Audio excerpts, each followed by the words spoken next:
Emotions. We are taught to control everything. We should not express too much enthusiasm or joy. We should not express anger, and we shouldn't even be angry if you talk to some people. It's a competition. If you get angry, they've won. The problem is when we're really out of balance, our emotions are also out of balance. And actually, capping our emotions down causes them to be out of balance and causes us to be out of balance. So, as again, we are dynamically integrated.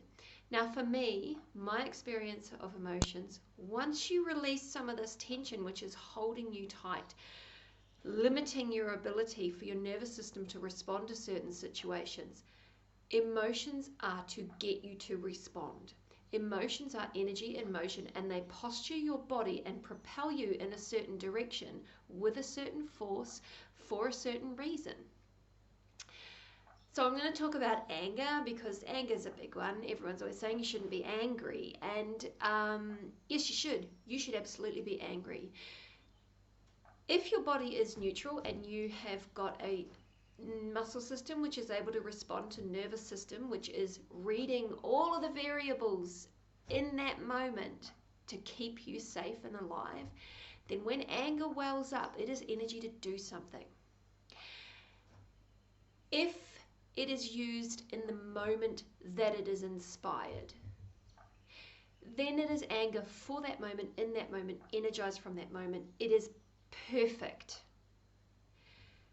What happens though is we are told, no, we don't do anger, stop that, we don't respond like that, you tone your voice down, cap, cap, cap. So then in the future, when something happens where we should be able to respond and anger comes up and it propels us to do something, we're now propelled with a, what would we say, like a fuel tank of every bit of anger that we've kept down before. So when something comes up and we finally open our mouth, we let rip. And it's got nothing to do with that moment. So in the beginning, when I first started doing this and I first started freeing my voice from the controls of acceptable society, what happened was I sounded like I was yelling. And I wasn't. Maybe I was. Who cares? It doesn't matter. If I was yelling in the moment, then that's exactly what that moment needed. That's exactly what people needed to hear. But I wasn't yelling. It was just that I had shut down my voice so hard for so long, to let it come out made me sound like I was yelling to myself, because I'm not meant to express.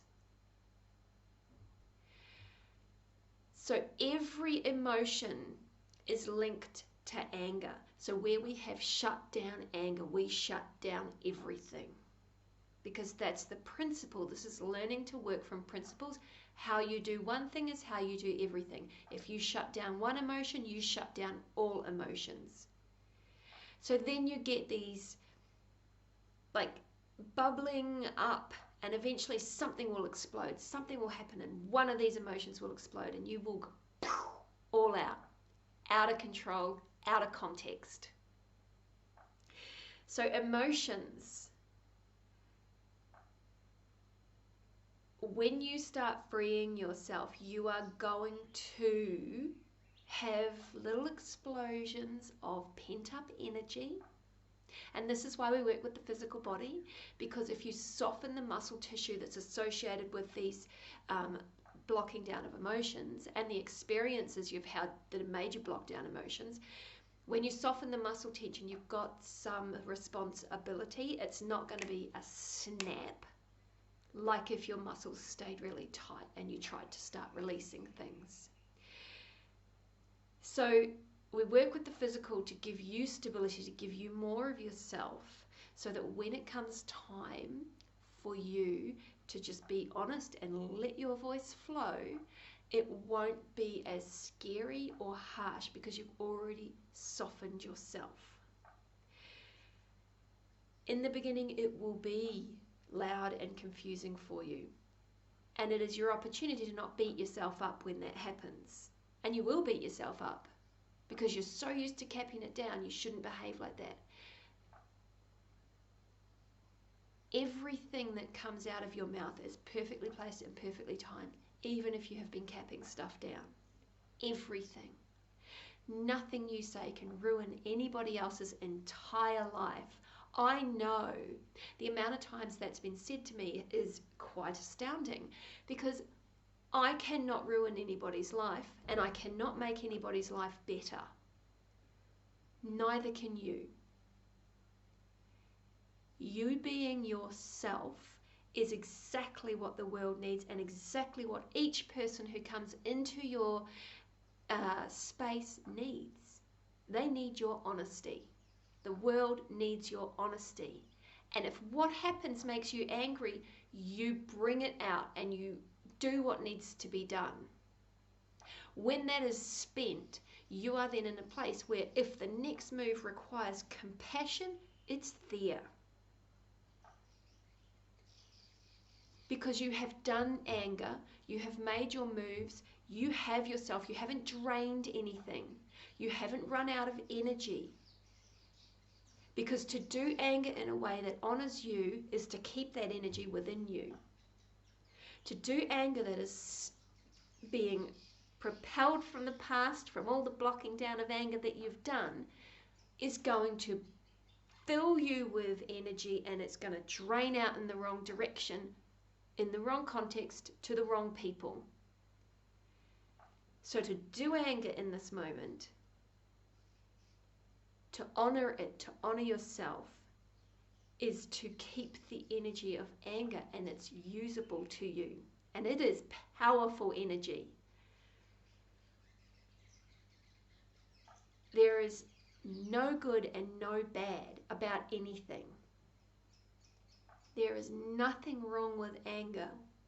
It is messed up because we have been taught and we have chosen to manage it in a way which makes it unpleasant. So I hope that helps. But this is a big thing with Maya movement. It is the physical softening of your body will soften the muscle memory associated. So when you're looking at previous traumas, you soften that muscle memory, you've got more. You can feel yourself building up and arcing up, and the energy starting to flow. And it's always you come back to you, you observe you. And in that space, you can remember that right now you're safe. Yes, something yucky or horrible happened, but right now you are safe.